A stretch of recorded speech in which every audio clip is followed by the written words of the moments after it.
how would I use Yes, the terminal in Colab?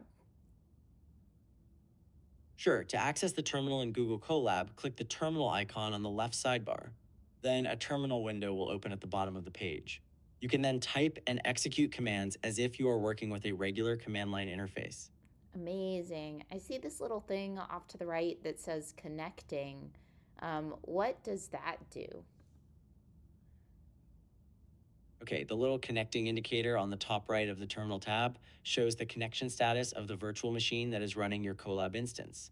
When the indicator says connecting, that means that Colab is in the process of establishing connection with the virtual machine.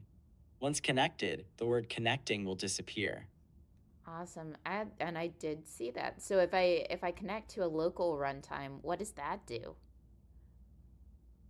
Connecting to a local runtime in Google Colab allows you to run your notebook's code on your own computer rather than on Google's cloud servers. This is useful if you need to utilize local resources, need faster access to files on your local computer, or if you require software that isn't available on Colab's virtual machine.